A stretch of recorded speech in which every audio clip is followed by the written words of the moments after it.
Ouça o Agro, Gestão e Mercado, com Natália Fernandes, um podcast do Sistema CNA Senar. Olá, começa agora mais um episódio do podcast Ouça o Agro, Gestão e Mercado, seu podcast sobre mercados agropecuários e gestão de custos e riscos de preço em negócios rurais.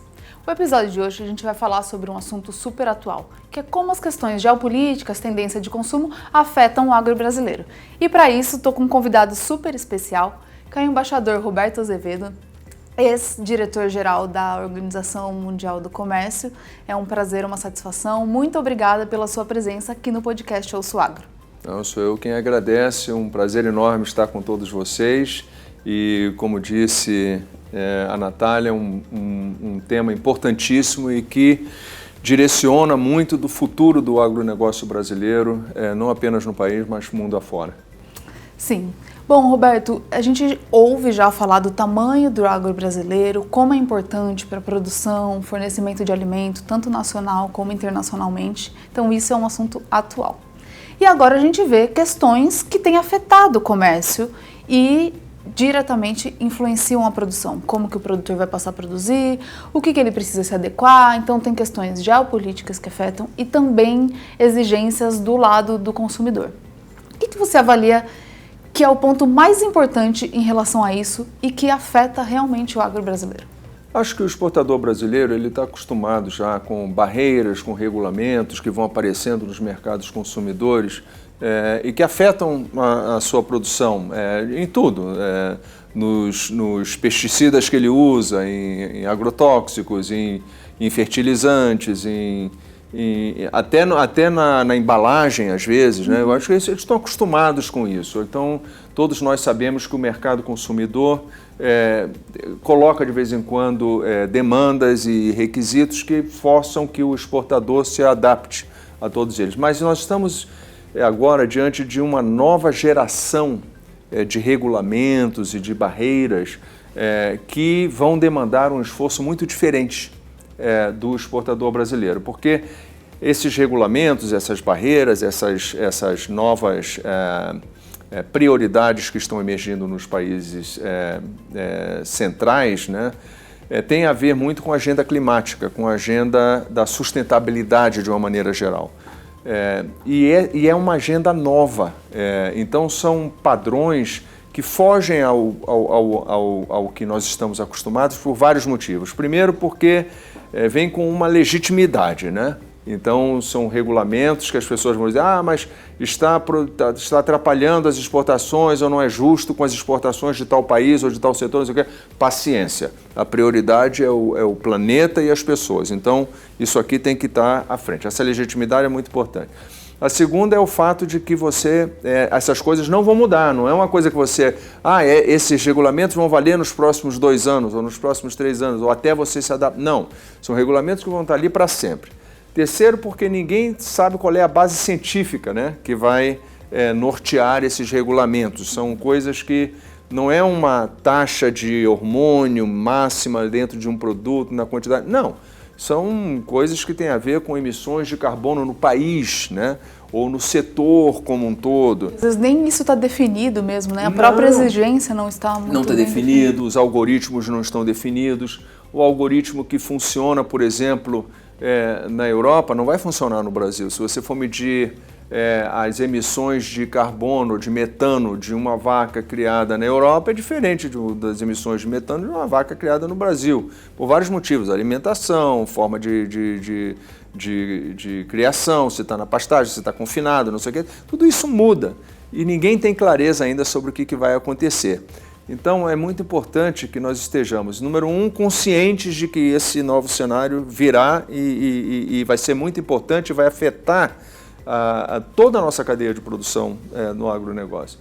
E segundo, que nós sejamos parte das discussões que vão começar a definir quais são os limites dessa agenda, quais são os limites do que os países podem ou devem fazer para fomentar a mudança do sistema produtivo para uma transição para uma economia verde, mais sustentável, de menor impacto climático. Isso é um ponto que eu ia te perguntar. O que você acredita que precisa avançar ou que é relevante o Brasil adotar como estratégia para que ele influencie mais, cada vez mais nessas discussões e consiga trazer o melhor cenário que vai ser executado ali na prática muito pelo produtor rural. Como participar, ter melhor contribuição e voz nessas discussões? Acho que a primeira preocupação é a conscientização. Nós temos que estar conscientes de que esse é um problema e que nós vamos ter que nos debruçar, porque ele não vai embora, ele não vai desaparecer. Acho também que o Brasil, durante muito tempo, foi muito reativo, né? Nós mostrávamos ou reclamávamos das injustiças, das incoerências, do protecionismo disfarçado, que aparece muito, né? Nesses regulamentos. O Brasil é muito competitivo, né? Então muitas vezes os regulamentos que vêm revestidos de uma aura de saúde, legitimidade, na verdade são protecionismo. Mas isso acho que essa é uma estratégia, uma postura que não vai funcionar. Temos que continuar reclamando, denunciando, mas além disso é importante que o Brasil abrace a agenda. E dizer, olha, nós não somos um país que está aqui para depredar o meio ambiente, pelo contrário, nossa área de produção não provoca desflorestamento. Há desflorestamento ilegal, atividades ilegais que são depredadoras ou que levam a desflorestamento. Sim, há, mas não é a norma e nós temos leis para coibir isso, né? Mas eu acho que nós precisamos abraçar essa agenda, mostrar que nós queremos que o mundo inteiro, não nós apenas, que o mundo inteiro avance com essa agenda, mas que avance de uma maneira razoável, em que todos contribuam, né? Contribuam da maneira correta, que os cálculos sejam feitos de uma maneira correta, que levem em consideração as peculiaridades da nossa agricultura, que é muito diferente da agricultura temperada. Tudo isso faz parte desse pacote, mas esse pacote começa por você mostrar que você é sensível a essa agenda, né? E está disposto a trabalhar junto com outros nessa agenda. Eu acho que isso é o que vai abrir a porta para o Brasil participar das negociações e ser protagônico, porque, francamente, quanto mais se demandar de uma agenda pró-clima ou pró-sustentabilidade, melhor vai estar posicionado o Brasil. Quem no mundo tem capacidade de sequestrar carbono como o Brasil tem? O próprio agronegócio brasileiro pode participar da transição energética com biocombustíveis, com energia renovável. Quantos países no mundo conseguem isso? São pouquíssimos. Então nós temos que aproveitar, em vez de ver apenas o lado negativo dessa agenda, temos que ver também as oportunidades que vão surgir com essa agenda, oportunidades que vão surgir para o agronegócio brasileiro de uma maneira que poucos no mundo vão se beneficiar como nós podemos nos beneficiar. Então, temos muito que estar atentos e preocupados, mas também muita coisa que nós podemos olhar como oportunidades e explorar isso tudo também. É interessante que você citou esse lado positivo como exemplo da matriz energética. De fato, a matriz energética do Brasil é bem mais verde do que de outros países, né?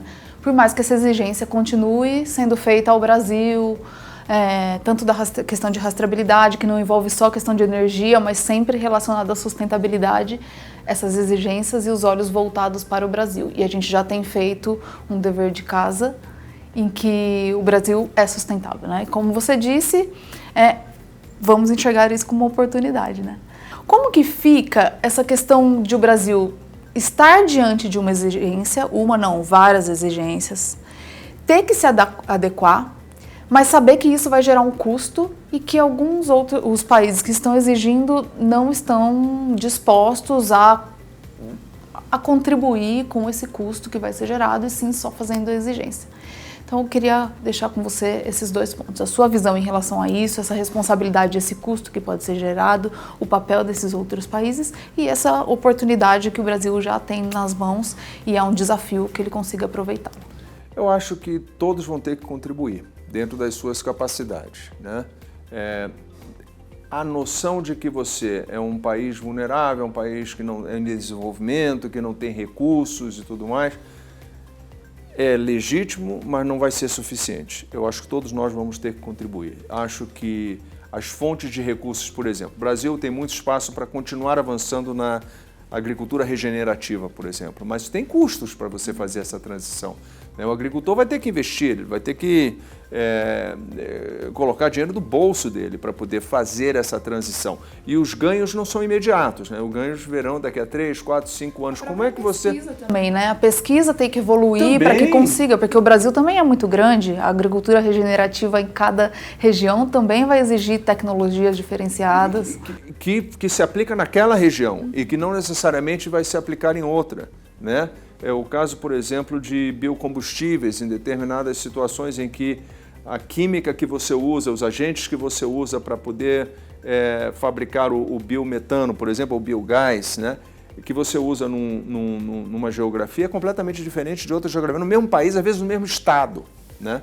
Então, tudo isso tem custos. Agora, nós temos que ser um pouco mais criativos em termos de como que nós vamos financiar isso. É importante a gente pedir ajuda internacional, pedir a outros países que ajudem com financiamento, com fundos que sejam colocados à disposição. Eu acho isso importantíssimo. Mas o Brasil, gente, o Brasil é dimensão continental. Tudo nosso, a escala é gigantesca. Você sair com o pires na mão, né, e pedir que a comunidade internacional financie toda a sua... Não vai acontecer, né? Ao mesmo tempo, o governo brasileiro também não vai ter os recursos necessários no orçamento para chegar a dizer, não, o governo vai bancar. Não, eu acho que é uma coisa em que você tem que mobilizar também o setor privado. O setor privado, não apenas o setor privado brasileiro, mas o setor privado internacional. Você tem trilhões de dólares em recursos, em capital, que está procurando destino.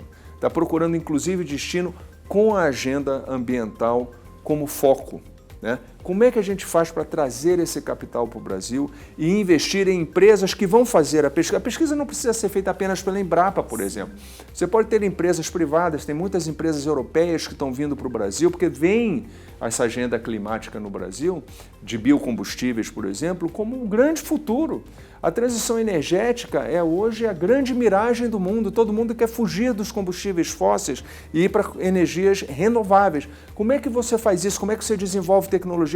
Essas empresas estão investindo no Brasil. Como é que você, então, faz com que o regulamento que você possa desenvolver no Brasil com políticas públicas atraem, viabilizam, facilitam a entrada desse capital, dessas tecnologias, com mecanismos que facilitam a mobilidade do capital, né? Isso eu acho que a gente não pode estar olhando só para um lado dessa equação, tem que estar olhando para todos os componentes da equação e ajudar a todos eles. O conjunto da obra vai viabilizar um protagonismo do Brasil nessa área de transição para a economia verde, como poucos países no mundo vão conseguir fazer.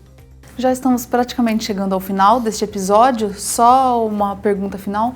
Você avalia que o Brasil tem que avançar com certa urgência nessa questão de aproveitar o que o Brasil tem de tecnologia, produção de energia limpa, verde? Você comentou da questão energética, né? A gente tem visto o que aconteceu, o conflito entre Rússia e Ucrânia, o que causou na Europa, questão de gás natural subindo, muitos países com falta mesmo de energia e vinda de combustível fóssil até tendo que voltar a colocar a matriz ainda mais suja para que tenha energia para a população. Então, assim, no Brasil, o cenário é um pouco mais tranquilo em relação a isso, porque já tem uma oportunidade grande de produção de biocombustível, de bioenergia e um potencial ainda muito grande. O que você acredita que precisa para evoluir isso e o Brasil realmente ter um protagonismo e até aumentar as oportunidades de negócio em cima dessa questão de energia limpa? Eu tenho falado, às vezes, até para poder ter uma narrativa de impacto, né? Eu acho que o Brasil pode ser a Arábia Saudita da energia limpa, sabe? E da energia renovável. Nós temos tudo para isso. Temos condições climáticas para isso, temos matéria orgânica para isso, temos tudo que é necessário para isso. O que falta é uma visão, né? É uma estratégia que seja coordenada e que pegue todos os pontos. Porque não adianta você fazer apenas uma parte do dever de casa. Por exemplo, nós temos muita matéria orgânica nos campos brasileiros, que pode ser usada, por exemplo, para depois ser convertida em biometano, em biogás, em energia que pode ser exportada dentro do produto ou a própria energia pode ser exportada. Ora, não adianta eu apenas pegar e coletar a matéria orgânica? Eu preciso coletar e processar. Eu preciso processar em escala. Não adianta eu processar apenas para atender, por exemplo, as necessidades de uma região pequena ou de alguns produtores. Não, tem que fazer isso em grande escala, em escala continental. Para eu fazer isso, eu preciso também de estrutura viária ou de gasodutos. Eu preciso de infraestrutura para fazer isso. Eu preciso de uma estrutura portuária para poder fazer a exportação do produto final, qualquer que seja. Ou eu preciso de uma conexão com a rede elétrica para permitir que aquilo gere energia limpa e diminua os impostos que vão ser cobrados do Brasil lá no exterior, porque a nossa matriz não é limpa o suficiente. No nosso caso é o oposto, nós temos uma matriz muito limpa. Como é que nós nos beneficiamos disso? Como é que isso vai levar à redução dos impostos que vão ser cobrados do Brasil? E ainda a questão regulatória também, que permita, isso, ou às vezes o produtor mesmo, ver aquilo como um negócio também, exatamente, porque ele pode produzir. Essa agenda para a transição para a economia verde, ela não vai aparecer apenas porque as pessoas acham que é uma boa agenda, ou agenda que deve ser feita. Não é pela bondade do coração das pessoas, não é. A equação econômica tem que fechar. E essa equação econômica só vai fechar se nós estivermos olhando para todas as pontas da cadeia de produção e se nós tivermos também políticas públicas que viabilizem e incentivem esse movimento, né? Então essa visão, essa estratégia só vai acontecer se tiver muito diálogo. Se todo mundo estiver conversando, se os setores estiverem conversando, o próprio setor privado e o governo têm que conversar mais, e essa estratégia vai aparecer naturalmente à medida em que as demandas e as oportunidades forem sendo colocadas sobre a mesa. Agora, é um processo que precisa começar pela conscientização, né? Queremos fazer? Queremos. Não vai ser ninguém sozinho, um setor sozinho, uma área do governo sozinha que vai fazer. Isso precisa que todos se falem, que todos se dialoguem, que tenham uma estratégia conjunta para avançar nessa direção. Isso não é óbvio, mas já estamos começando a dar os primeiros passos e isso me dá muito conforto. A temática desse podcast às vezes nos deixa pensar mais como se esse tema fosse um desafio. E aí, pela nossa conversa, a gente viu que também é uma oportunidade e que depende dessas ações coordenadas principalmente, que não é nada fácil, mas que tem que ser começado. Já tem muita coisa que começou, né? Mas precisa ampliar essas ações coordenadas para que realmente o Brasil consiga avançar. Exatamente. Então, embaixador, muito obrigada pela sua participação. Deixo a palavra para você fazer suas considerações finais, caso tenha, mas agradeço toda a sua experiência por compartilhar esse conhecimento todo e experiência com a gente aqui nesse episódio e essa visão interessante do Brasil e de oportunidades para o país. Obrigada. Não, eu que agradeço, fico muito contente de ter estado aqui com o pessoal da CNA, acho que agora estou morando no exterior, mas fico muito contente quando venho aqui e tenho contato com o pessoal do agronegócio, da CNA e de outras entidades que representam o agronegócio brasileiro, de ver que essa visão mais moderna, mais empreendedora, que enxerga as oportunidades, está vicejando, está crescendo. Isso me dá muita esperança para um Brasil mais protagônico nessas agendas e como um polo irradiador de tecnologias, de conhecimento, de métodos produtivos e de produtos propriamente ditos. Fico muito contente, foi um prazer enorme estar com vocês. Até a próxima. A CNA estará também sempre à disposição para recebê-lo. Obrigada mais uma vez. Você que nos assiste ou nos ouve, muito obrigada pela audiência. Esse foi mais um episódio do podcast Ouça o Agro, Gestão e Mercado. Até o próximo episódio. Tchau, tchau. Ouça o Agro, Gestão e Mercado, com Natália Fernandes, um podcast do Sistema CNA Senar.